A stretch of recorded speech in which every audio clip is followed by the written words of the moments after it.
শুকমুনিয়ে কৈছে, হে বুদ্ধিমান ৰজা শুনা, মই তোমাক ভাগৱতৰ লক্ষণবোৰ কওঁ। যেতিয়া ভগৱানে জীৱবোৰলৈ দৃষ্টি দিয়ে তেতিয়া প্ৰকৃতিৰ পৰা এই জগতৰ মূল কাৰণ সৃষ্টি হয়। জ্ঞানী লোকে ইয়াকে স্বৰ্গ বোলে। তাৰপিছত ব্ৰহ্মা আদি কৰি বিভিন্ন জনে এই জগতৰ সৰু ডাঙৰ জীৱ আৰু জড় সকলো জীৱ বস্তু সৃষ্টি কৰে, ইয়াকে বিসৰ্গ বোলে। ৰজা দেৱতা অসুৰ আদিয়ে ভগৱানৰ পৰা যি ডাঙৰ শক্তি বা পদ মৰ্যাদা পায় তাকে স্থান বোলে। হে ৰজা, এজন ডাঙৰ পাপী মানুহেও যদি ভক্ত হয় তেন্তে কৃষ্ণই তাকো পাপৰ পৰা উদ্ধাৰ কৰে। ভগৱানে ভক্তক কৰা এই দয়া আৰু পালন কৰা কাৰ্যকে পোষণ বোলে। সাধু মহাপুৰুষৰ খং বা অভিশাপৰ ফলত জীৱৰ মনত যি বেয়া ভাৱনা বা কুকামৰ সৃষ্টি হয় তাকে কুটি বোলে। যি মানুহ পুণ্যৱান তেওঁ সাধুৰ কৃপা পাবলৈ মনে প্ৰাণে কায় বাক্যে চেষ্টা কৰিব লাগে। তেতিয়াহে কৃষ্ণৰ চৰণত প্ৰেম আৰু ভক্তি বাঢ়িব আৰু এই ভয়ংকৰ মৃত্যুৰ সংসাৰৰ পৰা তৰিব পাৰিব। মনুৰ পুত্ৰসকল আৰু তেওঁলোকৰ সময়ত হোৱা ধৰ্মৰ কথা বা শাসনৰ কথাকে মনন্তৰ বোলে। য'ত বিষ্ণু আৰু বিষ্ণুৰ ভক্তসকলৰ মহিমা কথা স্পষ্টকৈ কোৱা হয় তাকেই ঈশানু কথা বোলে। যেতিয়া প্ৰলয়ৰ সময়ত হৰিয়ে গোটেই জগতখন নিজৰ পেটৰ ভিতৰত ৰাখি শুই থাকে, এই অৱস্থাটোকে নিৰোধ বোলে। এই মিছা মায়াময় সংসাৰখন এৰি জীৱই যেতিয়া নিজৰ আচল ৰূপ ব্ৰহ্মৰ ৰূপ পায় তাকেই মুক্তি বোলে। কোটি কোটি ব্ৰহ্মাণ্ডৰ সকলো জীৱৰ একমাত্ৰ আশ্ৰয় বা ভৰসাৰ ঠাই যিজনৰ পৰাই সৃষ্টি পালন আৰু প্ৰলয় হয়, সেই মহা ঈশ্বৰ ভগৱানকে আশ্ৰয় বোলে। ভাগৱতত এই দহোটা লক্ষণৰ কথা কোৱা হয় বাবেই ই আন পুৰাণতকৈ শ্ৰেষ্ঠ পুৰাণ। আন পুৰাণত মাত্ৰ 5টা লক্ষণৰ কথাহে কোৱা হয়, সেয়ে সেইবোৰক সৰু বুলি জনা। শুকদেৱে এইদৰে কৈ আৰু আন নানা উদাহৰণ দি পৰীক্ষিত ৰজাক আশ্ৰয় কি বুজাই দিলে। তাৰপিছত ৰজাৰ ওপৰত দয়া কৰি কৈছে, হে বিষ্ণুৰ নাতি ৰজা, চমুকৈ আৰু কথা শুনা। ব্ৰহ্মাই কেনেকৈ সকলো সিদ্ধি লাভ কৰিলে সেই কথা মই তোমাৰ আগত ক'লোঁ। হে শ্ৰেষ্ঠ ৰজা, তুমি ভাগৱত পুৰাণৰ দহোটা লক্ষণো প্ৰেমেৰে শুনিলা। শুকমুনিয়ে পৰীক্ষিতক কৈছে, হে ৰজা, সৃষ্টি কেনেকৈ হ'ল?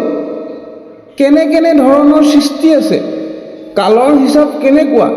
এইবোৰ কথা মই 3য় স্কন্ধত ভালকৈ ক'ম। পদ্মকল্পৰ সৃষ্টিৰ কথাখিনি ইয়াতে চমুকৈ কৈ দিলোঁ, পিছত আৰু বহলাই ক'ম।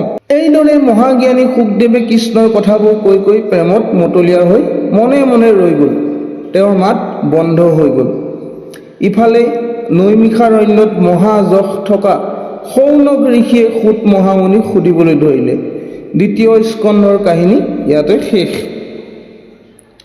শৌনকে সুধিছে, হে সূত, তুমি 1ম স্কন্ধত কৈছিলা যে ব্যাসৰ পুত্ৰ শুকদেৱ আৰু বিদুৰ মহাজনে নিজৰ ঘৰ বাৰী আপোন বন্ধু বান্ধৱ সকলোকে এৰি তীৰ্থ কৰিবলৈ ওলাই গ'ল। সেই বিদুৰৰ লগত মৈত্ৰেয় মুনিৰ কোন ঠাইত দেখা হ'ল? লগ পাই বিদুৰে তেওঁক কি সুধিলে? মৈত্ৰেয় মুনিয়ে কি উত্তৰ দিলে? আৰু সেই মহাভাগ্যৱান বিদুৰ পিছত কিয় আকৌ হস্তিনাপুৰলৈ উভতি আহিল? যি বন্ধু বান্ধৱক এৰি যোৱা বৰ কঠিন, তেনে আপোন মানুহক তেওঁ কি কাৰণত এৰি গ'ল সেই কাৰণটো আমাক কোৱা। বৈষ্ণৱসকলৰ কথা শুনাটোৱেই আমাৰ বাবে যোগ্য কাম, সেয়াই আমাৰ আচল ডাঙৰ ধন। আমাৰ বৰ ভাগ্য যে তোমাক পালোঁ। হে বন্ধু, তুমি আমাক কৃষ্ণৰ কথা কোৱা। হৰিৰ চৰিত্ৰৰ এই আনন্দৰ কথা শুনি আমি যেন সংসাৰৰ দুখ কষ্টবোৰ পাহৰি থাকিব পাৰোঁ। শৌনকৰ এইবোৰ প্ৰশ্ন শুনি সূত মহামুনিয়ে তেওঁক বৰ প্ৰশংসা কৰি ক'লে, কৃষ্ণৰ কথা হীৰা মুকুতাৰ দৰে বহুমূলীয়া ৰত্ন। সেই ৰত্ন শুনিবলৈ তোমালোকৰ ইমান আগ্ৰহ দেখি তোমালোকৰ জীৱন ধন্য ধন্য। তুমি আজি যিবোৰ প্ৰশ্ন সুধিলা, আগতে পৰীক্ষিত ৰজাইও শুকদেৱৰ আগত ঠিক তেনেকুৱা প্ৰশ্নই সুধিছিল। শুকদেৱেও হৰিৰ চৰণ মনত ৰাখি প্ৰেমত গদগদ হৈ সেই প্ৰশ্নবোৰৰ নিশ্চিত উত্তৰ দিছিল। সেই ভাগ্যৱান পৰীক্ষিত ৰজাই যেনেকৈ প্ৰেম আৰু ভক্তিৰে কৃষ্ণৰ কথা শুনিছিল, তোমালোকেও তেনেকৈ এক মনেৰে মন দি এই গভীৰ কৃষ্ণ কথা শুনা। এই বুলি কৈ সুত সাধুজনে কৃষ্ণৰ চৰণত মন লগাই প্ৰেমত তন্ময় হৈ অলপ সময় ৰৈ গ'ল। ইয়াতে 10টা অধ্যায়ৰে সৈতে দ্বিতীয় স্কন্ধৰ কথা শেষ হ'ল। হে কৃষ্ণদেৱ, মই তোমাৰ চৰণত পৰি সেৱা কৰিছোঁ। তুমিয়েই মোৰ আচল মালিক।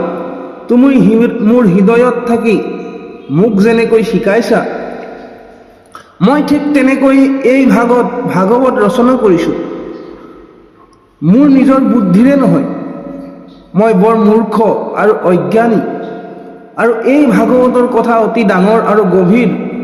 হে হৰি, তুমিহে জ্ঞান দিওঁতা। মোক যেনেকৈ নচুৱাইছা, মই তোমাৰ হুকুম মূৰত লৈ তেনেকৈয়ে নাচিছোঁ, মানে তোমাৰ ইচ্ছামতেই চলিছোঁ। তোমাৰ দয়াতে মই কৃষ্ণৰ লীলাৰ বিষয়ে যি অলপমান লিখিব পাৰিলোঁ, সেইখিনিও তোমাৰ চৰণতে অৰ্পণ কৰিলোঁ। মই তোমাৰ চাকৰ হ'লোঁ।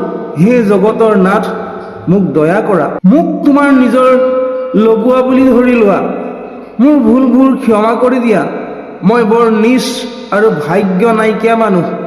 মই কেৱল তোমাৰ পৰা মৰমৰ ভক্তি বিচাৰি তোমাৰ ভৰিত শৰণ লৈছোঁ। মোৰ মনত যেন তোমাৰ ভৰিৰ বাহিৰে আন কোনো বেয়া চিন্তা নাথাকে। মুখত যেন সদায় তোমাৰ নাম থাকে। মই যেন বৈষ্ণৱ ভকতৰ লগত আনন্দৰে থাকিব পাৰোঁ। হে কৃষ্ণ, মোৰ এই মনৰ আশা পূৰণ কৰা। হে সভাত বহি থকা ৰাইজ, আপোনালোকে মনে মনে দ্বিতীয় স্কন্ধৰ এই পদ শুনা।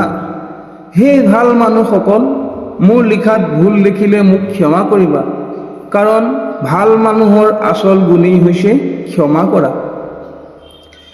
যিজনে নজানি নুবুজি মোক বেয়া কথা কয়, গালি পাৰে, তেওঁকো মই মোৰ উপকাৰ কৰা মানুহ বুলিয়েই ভাবোঁ। যদি মই আনক ক্ষমা নকৰোঁ, তেন্তে মোতকৈ ডাঙৰ অহংকাৰী আৰু কোনো নাই। এইবোৰ কথা এতিয়া থাকক। হে সকলো মানুহ, শুনা। যদি এই দুখৰ সংসাৰৰ পৰা তৰিব খুজিছা, তেন্তে তৰিব পৰা কাম কৰা। কৃষ্ণৰ চাকৰ শংকৰে সদায় ডাঙৰকৈ চিঞৰি কৈছে, সকলোৱে ৰাম ৰাম বোলা। কৃষ্ণ প্ৰিয় ভক্ত প্ৰাণ ৰাইজ, ইয়াতে আজি আমাৰ ভাগৱত কথা শৃংখলাৰ খণ্ড 18 আৰু দ্বিতীয় স্কন্ধৰ পৰম পবিত্ৰ কথা ইতি পৰিল। যি কৃপাময় শ্ৰীমন্ত শংকৰদেৱে আমাক হৃদয়ত থাকি শিকালে, আমি মাথো তাকে আপোনালোকৰ আগত নিবেদন কৰিবলৈ চেষ্টা কৰিলোঁ। যদি কিবা ভুল ত্ৰুটি হৈছে, সাধুলোকে ক্ষমা কৰিব। সেয়ে সাধুৰ সাৰ। আজি আমি শিকিলোঁ ভাগৱতৰ 10 লক্ষণ কি, সৰ্গ কি, বিসৰ্গ কি, আশ্ৰয় কি। এই জ্ঞান যাতে মাথো শুনাতে শেষ নহয়, যাতে আমাৰ জীৱনত প্ৰেম ভক্তি হৈ ফুলি উঠে। আগন্তুক খণ্ড 19ৰ পৰা আমি তৃতীয় স্কন্ধৰ পৰম গহন কথা আৰম্ভ কৰিম, য'ত সৃষ্টি কেনেকৈ হ'ল, কালৰ হিচাপ কি, বিদুৰ আৰু মৰ্ত্যৰ্ষি অমিত কথোপকথন সকলো বিস্তাৰে শুনিম। গতিকে ভাগৱতৰ এই যাত্ৰাৰ পৰা আঁতৰি নাযাব। যদি আজিৰ কথাই আপোনাৰ হৃদয় অলপমানো চুইছে, তেন্তে এটা লাইক কৰি কমেণ্টত এবাৰ ৰাম ৰাম বুলি লিখি আৰু ভাগৱত প্ৰেমী আন এজনলৈ শ্বেয়াৰ কৰি দিব। আৰু নতুন খণ্ডৰ বাবে চেনেলটো ছাবস্ক্ৰাইব কৰি কাষৰ বেল আইকনটো দবাই থ'ব, যাতে হৰিৰ কথাৰ পৰা আপুনি বঞ্চিত নহয়। শেষত কৃষ্ণৰ কিংকৰে কয়, সংসাৰ তৰিবৰ কৰা কাম সকলোৱে ডাকি বোলা ৰাম ৰাম। কৃষ্ণ, জয় শ্ৰীকৃষ্ণ, জয় গুৰু শংকৰ। কৃষ্ণ।